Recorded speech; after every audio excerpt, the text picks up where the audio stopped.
Skin care products हैं, face wash, moisturiser और sun block, ये आपकी डेली रूटीन का हिस्सा ज़रूर होना चाहिए। मिक्स को जो लोग क्रीमें लगाते हैं गोरा होने के लिए, तो उसे प्लीज़ अवॉइड करें। इस टाइम पाकिस्तान जो है वो स्किन कैंसर वाले पेशेंट्स में लीडिंग कंट्रीज़ में से है।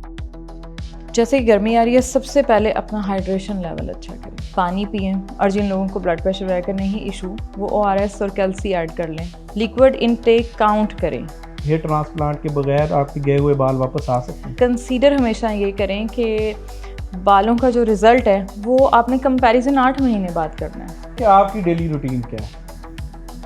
मेरी तो वैसे बहुत ही बुरी है।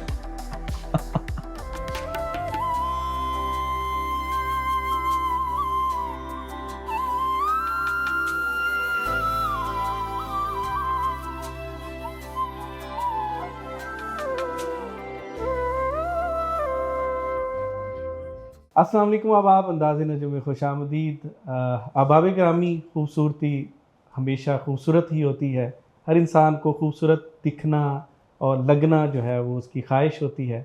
और इस सिलसिले में जब हम मॉडर्न एरिया की बात करें तो मॉडर्न एरिया के अंदर बहुत सारे ऐसे मामलात हैं जो अब कदरे आसान हो गए हैं। मतलब आप स्किन के आपके मसाइल हैं तो स्किन के मसाइल हल हो सकते हैं, एस्थेटिक के मसाइल हैं तो वो हल हो सकते हैं, और यकीनन अगर आप लेज़र ट्रीटमेंट की तरफ जाते हैं तो बहुत सारे मसाइल उससे भी हल हो जाते हैं। तो हमारे पास इस वक्त एक ऐसी एक्सपर्ट मौजूद हैं जो इन सब को डील करती हैं और इंसान को बहुत आसान जो है वो हल बताती हैं अपनी खूबसूरती को बढ़ाने के, अपने मुख्तलिफ मसाइल को जो है वो ख़त्म करने के। तो आइए इनसे बढ़ते हैं। हमारे पास मौजूद हैं डॉक्टर सादिया अनवर। अस्सलाम वालेकुम। अस्सलाम वालेकुम। कैसी हैं आप? मैं ठीक हूँ अल्हम्दुलिल्लाह। पहले तो बताइए, आप एस्थेटिक की जो है वो माहिर हैं, तो हमारी एस्थेटिक आपको कैसी लगी? बहुत खूबसूरत। अच्छा, मुझे बताइए, आप हम अमूमन देखते हैं कि यार जो है खूबसूरत चेहरा होना चाहिए, ग्लोइंग चेहरा होना चाहिए। तो ये जो ग्लोइंग चेहरा है तो इसके लिए क्या करना ज़रूरी है? सबसे इम्पॉर्टेंट जो है कि वो हमारा लाइफस्टाइल, ओके। हमेशा हर रिकॉर्डिंग, हर जगह, पेशेंट्स के साथ भी, क्लिनिक पे भी, डेली उसमें मैं ये बात करती हूँ कि make your lifestyle happy. Okay. अगर आपका लाइफस्टाइल हेल्दी है तो आप खुश होंगे, हम्म। अच्छे बॉडी अच्छे हार्मोन्स रिलीज़ करेगी, हम्म। तो वो फिर रिफ्लेक्ट करते हैं ग्लो की शक्ल में, अच्छे मूड की शक्ल में, ओके। तो हेल्थ भी उससे अच्छी रहती है। क्या बात। अच्छा, मुझे बताइए कि ये लेज़र ट्रीटमेंट का हम लफ्ज़ सुनते हैं, हमने एक मूवी भी अभी बनी है माइकल जैक्सन की, हम अगर ख़ास तौर पर बात करें तो हमने देखा कि वो मुख्तलिफ उन्होंने ट्रीटमेंट्स करवाएं, अपना जो है वो फेस बेहतर करने के लिए सर्जरीज़ करवाई, और अल्टीमेटली वही उनकी जो है वो हार्मफुल साबित हुई। तो ये लेज़र ट्रीटमेंट और वो जो दूसरा उन्होंने करवाया ब्यूटी के लिए या अपनी पर्सनैलिटी कॉस्मेटिक सर्जरीज़ करवाई, इसमें क्या फ़र्क है? एक तो मैं यहाँ पे ना एक चीज़ क्लियर कर दूँ कि अभी रिसेंटली जो मैंने उनके बारे में पढ़ा, वो ये था कि जो उनका गोरा रंग, जैसे लोग कहते थे कि प्लास्टिक सर्जरी से ये गोरे हो गए, तो ऐसा कुछ नहीं था। उनको एक डिजीज़ थी विटलाइगो, जिसे हम आम जुबान में फलवैरी बोलते हैं, ठीक है। White patches. तो उससे जब वो बहुत सारे लोगों को फैलती है तो वो पूरी बॉडी ही उनकी वाइट हो जाती है। ओके। बेसिकली उनको वो हुआ, और बाकी वो एस्थेटिक के डेफिनेटली शौकीन थे, लेकिन उनकी रीज़न ऑफ डेथ ये नहीं है। अच्छा। वो कुछ और चीज़ें हैं। मतलब आई डोंट थिंक सो कि हमें वो यहाँ डिस्कस करनी चाहिए, क्योंकि ऑलरेडी वो बहुत ही हाईलाइट हैं। बिल्कुल। बहुत सारी, जैसे कहते हैं ना कि he was one of them, कि जो कुछ बोलना चाह रहे थे, या ये समझ लें किसी एंगल पे कि वो इस्लाम से बहुत मुतासर हो गए थे। ओके। जो भी है, तो ये इस तरह के फैक्टर्स थे उनकी डेथ के पीछे बेसिकली। ठीक है, तो ये लेज़र ट्रीटमेंट को थोड़ा सा हमें एलैबोरेट कर दीजिएगा, ये क्या है और ये किस तरीके से वर्क कर रहा है और इसके अंदर हमें क्या क्या रिजल्ट्स मिल सकते हैं? अच्छा, लेज़र्स में अब तो बहुत टाइप ऑफ लेज़र्स हैं। लेज़र हेयर रिमूवल है, स्किन को रीजनरेट करती है, और अब तो जो है फैट हम डिज़ोल्व करते हैं उसके लिए भी लेज़र आ गए हुए हैं। ओके। तो अकॉर्डिंग टू पेशेंट डिज़ायर हम लेज़र यूज़ कर सकते हैं। लेज़र का ऐसा, क्योंकि इसमें अल्ट्रा वायलेट रेजेस नहीं हैं, ठीक तो है। ये जो एक कॉन्सेप्ट है कि कैंसर हो जाता है, ये ऐसा कुछ नहीं है, क्योंकि ये सुपरफिशली काम करती हैं, ठीक है। Only surface. ठीक है, तो स्किन सरफेस पे, तो इसलिए ये सेफ़ है, कोई ऐसा इशू नहीं है। हाँ, क्वालिटी ऑफ मशीन बहुत मैटर करती है, और the man behind the machine. अच्छा मुझे बताइए डॉक्टर साहब, सन ब्लॉक जो है वो कितना अहम है, और मुख्तलिफ ख़वातीन जो है वो इस मौसम में गर्मी में बचने के लिए वो इस्तेमाल करती हैं, तो ये कितनी इफ़ेक्टिव जो है वो चीज़ है जो हम इस्तेमाल कर सकते हैं? सन ब्लॉक का ताल्लुक मौसम से नहीं है okay. Basically. Sun block means कि सन में जाएं या ये लाइट्स जैसे स्टूडियो लाइट्स हैं, और सबसे इम्पॉर्टेंट जो गैजेट्स यूज़ करते हैं, मोबाइल, ओके। एलईडीज, लैपटॉप्स, ये सारी रेजेस जो हैं ये स्किन को डैमेज करती हैं। ओके। तो इनसे घर में जो बल्ब लगे होते हैं, ठीक है, उनकी जो लाइट है वो सारी स्किन को डैमेज करती है। मतलब आप देखेंगे स्पेशली जो लाइटर टोन के लोग हैं उन्हें हल्के हल्के तिल होने शुरू हो जाते हैं, सही। ब्राउन स्पॉट्स जिसको हम कहते हैं, वो स्टार्ट होता है पिगमेंटेशन का। तो इसलिए सन ब्लॉक ज़रूर अप्लाई करना चाहिए। हाँ, गर्मी और सर्दी और according to skin type change हो जाता है ठीक कि है। जैसे ऑयली स्किन वाले लोग हैं या आजकल का जो मौसम है पसीने वाला, तो इसमें ऑयल बेस्ड लाइट वेट जो है वो इस्तेमाल करना चाहिए सन ब्लॉक। बिल्कुल ठीक हो गया। हम देखते हैं स्किन केयर प्रोडक्ट्स हैं, ये कितनी इफ़ेक्टिव हैं, और इनको इस्तेमाल करना भी चाहिए या नहीं करना चाहिए? स्किन केयर प्रोडक्ट्स में अगर प्रोफेशनली आप बात करें तो डेफिनेटली कुछ चीज़ें हैं, स्पेशली फेस वॉश, मॉइस्चराइज़र और सन ब्लॉक, ये आपकी डेली रूटीन का हिस्सा ज़रूर होना चाहिए। ओके। बाकी ये है कि बाकी according to your skin, hmm. According to your age ये चीज़ें मैटर कर रही होती हैं। ठीक है। बाकी इसमें अगर हम ये सोचेंगे मिक्स को जो लोग क्रीमें लगाते हैं गोरा होने के लिए, तो उसे प्लीज़ अवॉइड करें। इस टाइम पाकिस्तान जो है वो स्किन कैंसर वाले पेशेंट्स में लीडिंग कंट्रीज़ में से है because of these creams. Okay, मतलब आप स्किन के जो मतलब ब्यूटी प्रोडक्ट्स हैं, ब्यूटी प्रोडक्ट्स की बात नहीं करी, जो मिक्स फार्मूला क्रीम, मैं अब नाम टैग नहीं कर सकती, अभी रिसेंटली 6 क्रीमें बैन भी हुई हैं। ओके। उनमें से हर बंदा लगा रहा है कि जी मैं गोरा हो रहा हूँ सही। आर्जी तौर पे, लेकिन उसके बाद वो उतना ही डैमेज कर देती हैं। अच्छा, हम जब बात करते हैं एक्नी की और पिंपल्स की, तो बेसिकली इनकी क्या वजह है और इनसे कैसे जो है हम निजात लें? एक्नी और पिंपल्स स्पेशली जो यंगस्टर्स हैं उनमें जो है ना बहुत सारी रीजंस है। फीमेल्स में तो स्पेशली पीसीओएस, हार्मोनल इम्बैलेंस, और बॉयज़ में भी कह सकते हैं किसी हद तक जंक फूड का यूज़, नींद पूरी नहीं होना। तो सबसे पहले कि आपका जब स्लीप पैटर्न ठीक नहीं है ना, अगर आप अर्ली नहीं सोते तो आपका ब्रेन कंफ्यूज हो जाता है। ठीक फिर है। बजाय इसके कि वो अच्छे वाले हार्मोन्स रिलीज़ करे, वो कॉर्टिसोल रिलीज़ कर देता है जो कि स्ट्रेस हार्मोन है। फिर क्रेविंग भी होती है, हम जंक फूड भी खाते हैं, प्रोसेस फूड भी खाते हैं, वेट गेन भी कर लेते हैं। तो वो हार्मोनल इम्बैलेंस की वजह से हमें एक्नी होता है। तो फर्स्ट ऑफ ऑल जब भी आप कभी ट्रीटमेंट कराएं, बच्चा हो बच्ची हो कोई भी हो, कॉज रूल आउट ज़रूर करें। Directly don't go for some kind of treatment, चाहे वो क्रीम्स की सूरत में हो या प्रोसीजर्स की सूरत में हो, पहले रीज़न रूल आउट कर लें। बहुत सारे यंगस्टर्स मेरे पास आते हैं, जी एक्नी ठीक नहीं हो रहा इतने सालों से, हम फलानी दवाई और फलानी क्रीम, पूछा जाए तो बालों में डैंड्रफ है हाँ। तो बेसिकली वो फेस पे गिर रही होती है और एक्नी हो रहा होता है और सब कुछ ठीक होता है। लेकिन क्योंकि हमारे यहाँ इतनी तसल्ली से हिस्ट्री नहीं लेने का ट्रेंड ही नहीं है, तो इस चीज़ पे हमें ज़रूर काम करना चाहिए। बिल्कुल ठीक है। और बहुत सारे पेशेंट्स मेरे पास आते हैं जो आके कहते हैं हमने कुछ पूछना था हम भूल गए, तो मैं कहती थी यार लिख लिया करो क्वेश्चंस, ताकि जब आप, डेफिनेटली मैं भी किसी डॉक्टर के पास जाऊंगी कंसल्ट करने तो मेरे ज़हन में बहुत सारे सवाल होंगे जो ऑन द स्पॉट मुझे भी भूल जाएंगे। ठीक ये है। एक नेचुरल बिहेवियर है। अच्छा, स्किन को नेचुरली जो है वो रखने के लिए आप क्या रिकमेंड करती हैं? इस गर्मी में कौन सी ऐसी जो खुराक है जो आप ऐड करें जिससे आप जो है इस इफेक्ट से कम जो है मुतासर हों? जैसे कि गर्मी आ रही है, सबसे पहले अपना हाइड्रेशन लेवल अच्छा करें। ओके। पानी पिएं, और जिन लोगों को ब्लड प्रेशर वगैरह का नहीं इशू, वो ORS और कैल्सी ऐड कर लें। ठीक है, पूरा दिन हाइड्रेट रहेंगे। लिक्विड इनटेक काउंट करें। ठीक है, और अब उसमें हमने ये काउंट नहीं करना होता क्योंकि पसीना भी हमें ज़्यादा आता है और यूरिनेशन भी ज़्यादा होती है। ठीक है। हाइड्रेशन और बहुत सारे लोग गर्मी में मॉइस्चराइज़र लगाना बंद कर देते हैं। सही। उससे क्या होता है कि स्किन का अपना बैरियर ख़राब हो जाता है और वो अपनी मॉइस्चराइजेशन को पूरा करने के लिए और ज़्यादा ऑयल प्रोड्यूस करना शुरू कर देती है। सही। तो इसलिए according to your skin type don't skip your moisturiser और फिर सन ब्लॉक। तो definitely things will be fine. और वही बात है कि थोड़ा सा आप इंटरनली भी अपनी हेल्थ को देखते रहें कि अंदर से आप ठीक हैं तो डेफिनेटली स्किन भी ग्लो करेगी और बाल भी अच्छे दिखेंगे। अच्छा डॉक्टर साहब, मुझे बालों से आगे बात याद आई। हम एक जो है वो ट्रीटमेंट देख रहे हैं, हेयर ट्रांसप्लांट। अब हेयर ट्रांसप्लांट, और हमने कुछ लोगों को देखा है कि वो कहते हैं कि भाई हेयर ट्रांसप्लांट नहीं करवाना चाहिए, उसका नेचुरली इलाज मुमकिन है। तो मुझे आज बताएं कि क्या हेयर ट्रांसप्लांट के बगैर आपके गए हुए बाल वापस आ सकते हैं? देखिए, हेयर ट्रांसप्लांट भी बहुत सारे लोगों में फ़ेल हो जाता है। आप बहुत सारे दोस्तों को जानते हैं अपने इर्द गिर्द, अगर आप नोटिस करें कि इसने कराया था पर डिज़ायर रिज़ल्ट ही नहीं मिला। ओके। तो उसमें भी वही बात है कि हम होमवर्क तो करते नहीं हैं कि बाल गिरे क्यों। ठीक है, थोड़ा सा उस पर होमवर्क करें। और दूसरा, आप जैसे PRGF है, आपके अपने प्लाज्मा से ग्रोथ फैक्टर लिया जाता है, स्टेम सेल्स हैं, आउटर सोर्स हैं। अब जो लेटेस्ट ट्रीटमेंट है एक्सोसोम्स की सूरत में आ गया है।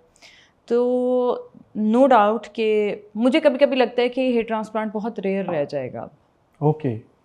तो क्योंकि रिजल्ट्स अच्छे हैं और इसमें पेशेंट का जो लाइफस्टाइल है ना वो भी बहुत मैटर कर रहा होता है। उसकी नींद अच्छी है, उसकी डाइट अच्छी है, उसकी हेल्थ अच्छी है, साथ में आप ऐसे प्रोसीजर कर देते हैं और वो थोड़ी सी अपनी सेल्फ केयर पे तवज्जो देता है, तो बाल बहुत अच्छे हो जाते हैं। अच्छा, ये दोबारा जो गए बाल वापस आ सकते हैं? आ जाते हैं, रीग्रो होते हैं बाल। ओके। एक चीज़ मैं यहाँ आपके उससे बताऊँ कि बहुत सारे लोग कहते हैं कि हमने प्रोसीजर कराया और उसके बाद हमारे बाल गिर गए।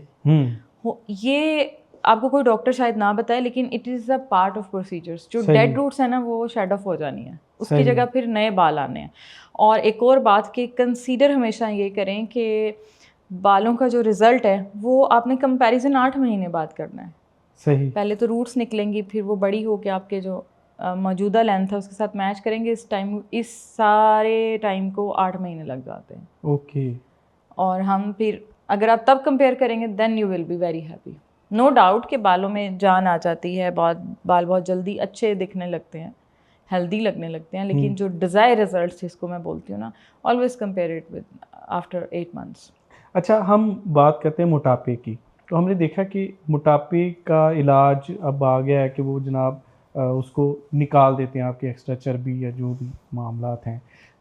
इसी तरह स्किन के अंदर भी मुख्तलिफ जो है वो कुछ हेयर रिमूवल्स करते हैं, आपकी स्किन को बेहतर करते हैं, डबल चिन, स्माइल लाइन, इसके ऊपर कुछ एक्सरसाइजेज भी मौजूद हैं और कुछ ट्रीटमेंट्स भी मौजूद हैं। मुझे बताएं, ये जो ट्रीटमेंट्स करवाते हैं ये कितने इफ़ेक्टिव हैं और क्या ये लॉन्ग टर्म में जो है हेल्पफुल होते हैं, इतनी जो है उसको मेंटेन करना? अगर आप आपका वेट जो है वो फ्लक्चुएट नहीं कर रहा तो रिजल्ट्स बहुत स्टेबल रहते हैं, बहुत अच्छे रहते हैं। ओके। ठीक है, इसमें वही बात है कि अगर कोई डॉक्टर कहता है ना सारा कुछ मैं कर दूंगा, तो it's not possible. Okay. Patient का कोऑपरेशन भी बड़ा ज़रूरी है। ठीक है। अगर वो अपना वेट मेंटेन करता है तो आप उसको जो भी लिफ्टिंग वाला प्रोसीजर कर दें, चाहे आप उसको थ्रेड डाल दें, चाहे आप उसको हाइफो कर दें, चाहे आप उसको कुछ भी कर दें, तो वो बहुत अच्छा रिजल्ट रहता है। यानी वो मतलब अगर आपने वो निकालनी है चीज़ें तो वो वैसे ही रहेंगी जैसे? हाँ, पर मतलब वो लॉन्ग टाइम रहेगा। 1 to 2% ग्रेविटी इफेक्ट आता है, तो वो कोई इतनी बड़ी डील नहीं है। बिल्कुल ठीक हो गया। अच्छा, मुझे बताएं, जो लेज़र क्लिनिक है ये मुंतखब करते वक्त कौन सी चीज़ों का ख्याल रखना चाहिए? थोड़ा सा रिव्यूज़ ज़रूर पढ़ के जाएं, ठीक है, और ये पूछें कि वो कौन सी क्वालिटी ऑफ लेज़र यूज़ कर रहे हैं। ओके। सबसे इम्पॉर्टेंट बात ये है। और दूसरी बात, कोशिश ये करें कि डॉक्टर खुद प्रोसीजर करे, तो दैट इज़ मच बेटर।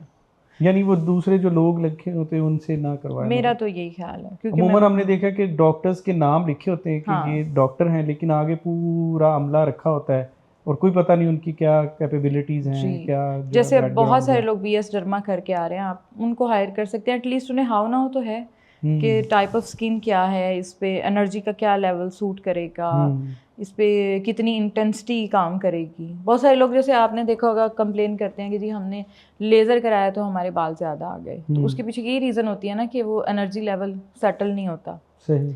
तो वो बाल बजाय इसके कि कम हो रही, ज़्यादा ग्रोथ हो जाती है। अच्छा, मुझे बताएं, चाय, मैंने देखा आप चाय जो है वो बड़े शौक से पीती हैं। तो हमने देखा कि कुछ लोग कहते हैं कि भाई ये चाय जो है वो ठीक नहीं है, अजीब सी एडिक्शन है, और ये शायद जो है वो हम बात करते हैं रंग पक्का कर दिया है। तो ये मिथ कितनी दुरुस्त है? रंग पक्का वाली बात तो नहीं है, लेकिन एडिक्शन तो है क्योंकि कैफीन है, तो इस वजह से। नहीं, ये आप लेती हैं इस वजह से इसको जो है वो ठीक है, या मतलब ये लेनी चाहिए? आप क्या लेनी तो नहीं चाहिए। लाइक मेरी बेटी है तो मैंने उसको नहीं आदत डाली। मैं नहीं चाहती वो किसी भी चीज़ का। चले हम चाय के नुकसानात पे बात कर लेते हैं। बतौर स्किन केयर जो है वो एक्सपर्ट, आप मुझे बताइए कि जो है वो चाय लेनी चाहिए या नहीं लेनी चाहिए? मेरा नहीं ख्याल के लेनी चाहिए। ओके। और दूसरी बात ये कि चाय का जो ओरिजिन था ना वो चाइना से था। सही। और चाय पहले ज़माने में क्यों दी जाती थी, जिन लोगों को बुखार हो जाता था ना पहले, उन लोगों को चाय दी जाती थी बना के। अच्छा। फिर वो अब ट्रेंड में आ गया। इंडिया और पाकिस्तान में सबसे ज़्यादा चाय बनाई जाती है। अब हम कुछ नहीं कर रहे तो चाय पी लेते हैं। अब चाय चाह से रिलेट करते हैं, बाकी सारी चीज़ें तो हमारे एक वो एक्सपर्ट हैं, उन्होंने ये भी कहा कि भाई आप चाय की पाकिस्तानी चाय पीना बंद कर दें तो पाकिस्तान का कर्जा जो है वो कम हो सकता है। सही है। हाँ? सही है, इतनी पीते हैं, इतनी पीते हैं। और दूसरी बात है कि एक और जो चीज़ है, दूध पत्ती पीते हैं। तो उससे आपका वेट गेन में इजाफा ही होता है, कम नहीं होता। हम कहते हैं ना पठान बहुत कावा पीते हैं, या आप देखें वो कावा पीते हैं, या आप यूरोप चले जाएं तो आप उन्हें कहें जी टी, अगर आप उनसे ये कह देंगे कि आई नीड सम मिल्क, तो वो आपको बहुत ही अजीब नज़रों से देख रहे हैं। ठीक है, तो क्योंकि वहाँ पर टी का कॉन्सेप्ट ही ब्लैक टी है। जब हम इसमें दूध ऐड कर लेते हैं ना तो फिर साइड इफ़ेक्ट्स शुरू हो जाते हैं। वैसे ब्लैक टी कुछ नहीं कहती ऐसा, क्योंकि ये मैं तो पर्सनली भी एक्सपीरियंस कर चुका हूँ। बेगम को चाय का शौक है तो वहाँ पे जाके हमारे लिए ये बड़ा मसला कश्मीर है। और बहुत सारे जो लोग जो एडिक्टेड हैं वहाँ पे जाते हैं तो वो अपनी पत्ती साथ लेके जाते हैं, क्योंकि वहाँ पे वो मिलती नहीं है। वो ये बहुत बड़ा मसला है। तो अच्छा मुझे बताइए, जो हेयर फॉल है उसकी जो प्राइमरी रीजंस हैं वो क्या हैं?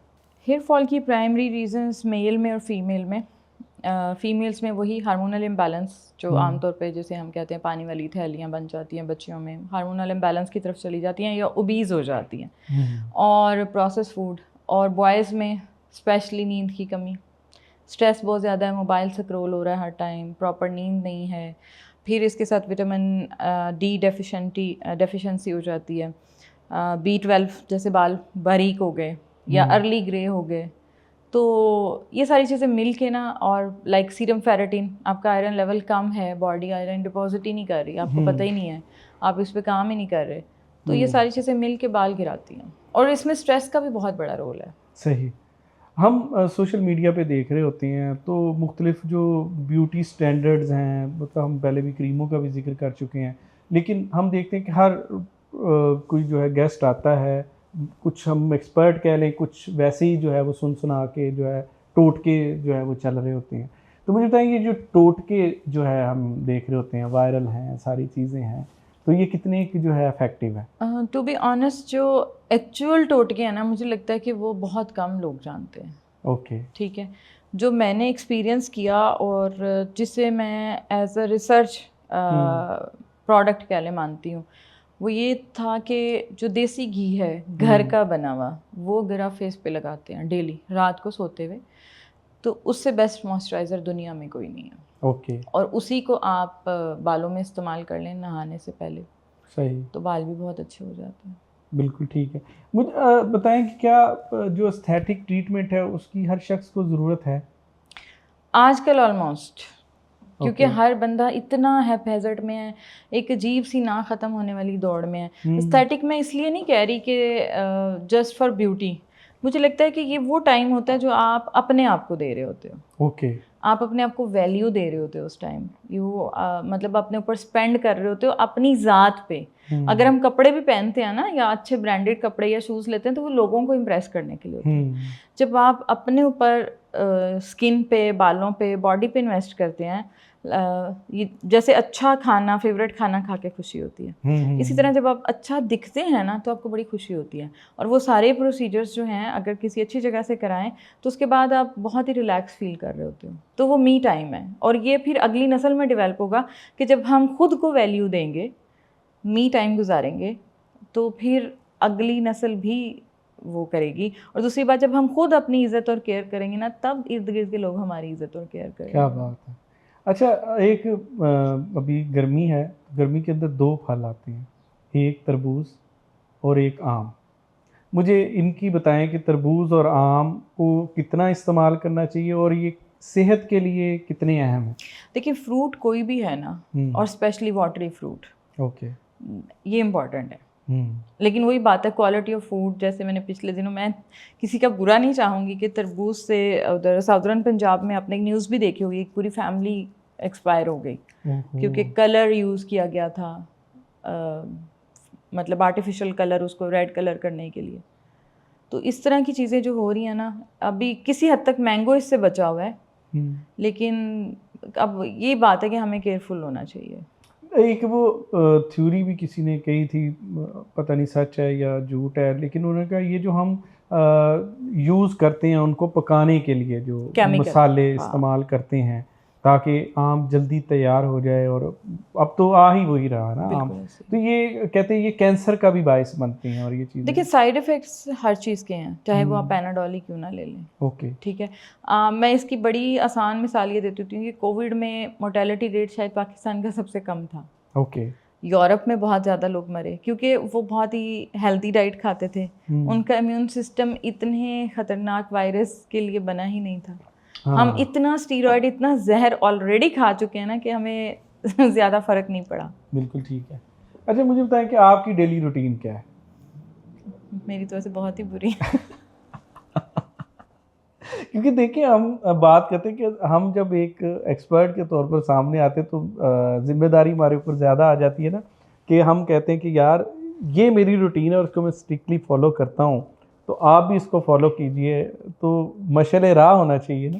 हाँ, इसमें एक बात मैं ये कहूँगी कि बहुत सारे, जैसे मेरी फील्ड है एस्थेटिक की, बहुत सारे लोग आके मुझ में भी नुक्स निकालते हैं, ये नहीं है वो नहीं है, लेकिन मैं उन्हें कहती हूँ कि अच्छे मोची का जूता हमेशा फटा हुआ होता है। हाँ, ठीक है, हम चिराग तले हम रोज सोचते हैं अच्छा यार कल करते हैं, हाँ, अच्छा यार कल करते हैं, और वो कल नहीं आती क्योंकि आप सारा दिन काम करके इतना एग्जॉस्ट हो चुके होते हो ना कि अच्छा यार कल ज़रूर करेंगे, और वो कल वाकई ही नहीं आती। बिल्कुल ठीक है। और मुझे ये लगता है कि जैसे आप बहुत अच्छे मेकअप आर्टिस्ट को देखेंगे तो वो हमेशा कोई खूबसूरत इंसान नहीं होता लेकिन उसके काम की क्वालिटी बहुत अच्छी होती है। बिल्कुल ठीक हो गया। अच्छा, कोई ऐसा ट्रीटमेंट जिसके आप जो है वो नताइज देखकर आपको खुद हैरानी हो कि यार ये बहुत अच्छे आए हैं? जैसे एक्सोसोम्स, मुझे किसी ने पूछा था कि कौन सा ऐसा ट्रीटमेंट है जो आप चाहेंगे कि हर बंदा कराए, तो मैं हमेशा कहती हूँ यार एक्सोसोम्स। ओके, अगर आप डॉक्टर ना होती तो क्या बनना पसंद करती? Artist. Okay, artist. Like I was good in makeup, I was good in textile designing और इंटीरियर डिज़ाइनिंग। अच्छा, मुझे बताएं, सवाल आ जा रहा है, बहुत सारे लोग पूछते हैं और हम भी आपसे सवाल ही कर रहे हैं, तो मुझे बताएं कोई ऐसा सवाल जिसने आपको हैरान कर दिया हो? अभी तक तो नहीं। कोई दिलचस्प सा सवाल हो जो मतलब किसी ने किया हो? चले हैरान ना, दिलचस्प की बात कर लें। हाँ, एक खातून मेरे पास आई और मैंने उनको सारी मतलब गाइड कर दिया, ये करें ये करें ये करें, और वापस जाते हुए मैं और वो इकट्ठे रूम से बाहर निकले और हम फार्मेसी पे खड़े हैं दोनों। मैं मतलब किसी और वजह से खड़ी हूँ और वो वहाँ पे अपनी पेमेंट करने के लिए खड़ी है। तो वो मुझे कहती है मुझे एक बात बताओ। मैंने कहा जी। कहती तुम क्रीम में क्यों नहीं लिख के देती गोरे होने वाली? अच्छा। तो मेरे लिए बड़ा शॉकिंग था उसको देखना।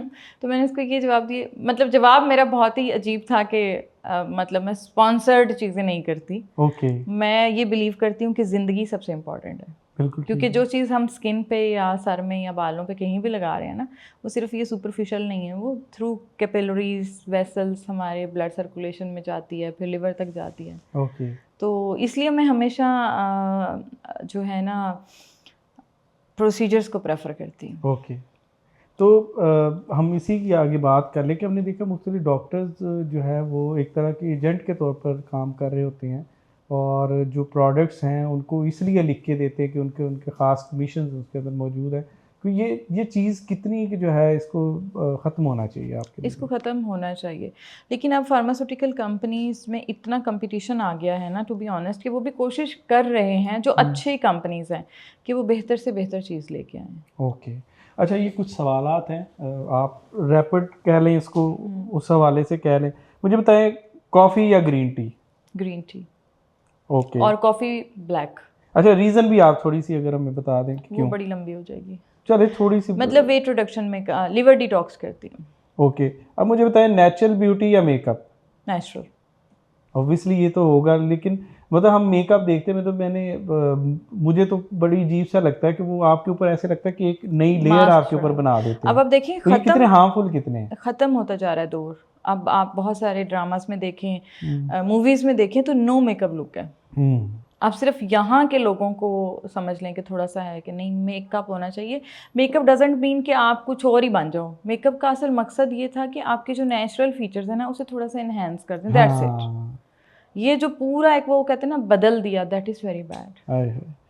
अच्छा मुझे बताइए, एक्सपेंसिव स्किन केयर या हेल्दी लाइफस्टाइल, हेल्दी लाइफस्टाइल। कौन सा, थोड़ा सा एक्सप्लेन भी करना पड़ेगा। नींद प्रॉपर, हम्म अर्ली सोएं, जैसे 9-10 बजे के दरमियान, हम्म अर्ली उठें, plenty of water, healthy food, घर का बना हुआ खाना और वॉक। ओके। अच्छा, one skin care product you can't live without. Skin care product नहीं, ऐसा तो कुछ नहीं है हम्म, आजकल। मतलब मैं तो इस पे भी बिलीव करती आपके हूँ जो कि बहुत करीब है, आप खुद इस्तेमाल करती कि ये होनी चाहिए यार आपकी ज़िंदगी का हिस्सा। मॉइस्चराइज ज़रूर करें। ओके। और आखिर में एक ऐसा मशवरा जो बतौर स्किन स्पेशलिस्ट आप हर मेल फीमेल को देना चाहें। मैं ये कहना चाहूँगी कि जब भी आप किसी डॉक्टर के पास जाएं, पहली बात कोशिश ये करें कि एटलीस्ट वो डॉक्टर ज़रूर हो। ओके। दूसरी बात ये कि always try to work on your health issues, ठीक कि है। अपनी हिस्ट्री से प्रॉपर बताएं और कोशिश करें कि आपके जो उसे डेफिनेटली अगर वो कम्पिटेंट हुआ या हुई तो वो टेस्ट ज़रूर लिखेंगी, वो डिज़ायर टेस्ट ज़रूर कराएं। किसी भी प्रोसीजर या मेडिकेशन की तरफ जाने से पहले अपना जो इशू है उसकी कॉज को ज़रूर रूल आउट करें। बिल्कुल ठीक। सिम्टम्स ट्रीटमेंट की तरफ ना जाएं, कॉज को ट्रीट करने की तरफ जाएं बिल्कुल हमेशा। ठीक। बहुत शुक्रिया डॉक्टर साहबा, आपने इतनी जो है अहम मालूमात हम तक पहुंचाई, और यकीनन जो है हमारे ऑडियंस है उनको इससे फ़ायदा होगा। बहुत शुक्रिया आपका। थैंक यू सो मच, बहुत शुक्रिया। अबाब ग्रामी, डॉक्टर सादिया अनवर बहुत उम्दा और मुफीद मशवरे हमें दे रही थी, और जो अहम बात मैं सीखा हूँ वो ये है कि आप अपना लाइफस्टाइल चेंज करें, और ऑब्वियसली रिकमेंडेड चीज़ों की तरफ जाएं जिनको डॉक्टर्स रिकमेंड करते हैं और मुस्तनद डॉक्टर्स रिकमेंड करते हैं, इंस्टेड कि आप किसी जो है वो अताई के पास चले जाएं और अपना बेड़ा गर्क करवा लें। बहुत सारी चीज़ों के हल मौजूद हैं, जदीद टेक्नोलॉजीज़ आ चुकी हैं और मंजरनामा बदल चुका है। अब वैसे मामलात नहीं हैं जो पहले होते थे। तो यकीनन सिर्फ आपको इंतखाब करना है अच्छे और मुस्तनद प्लेटफॉर्म का। अपना बहुत सारा ख्याल रखिएगा। हमें इजाज़त दीजिए। अल्लाह हाफ़िज़।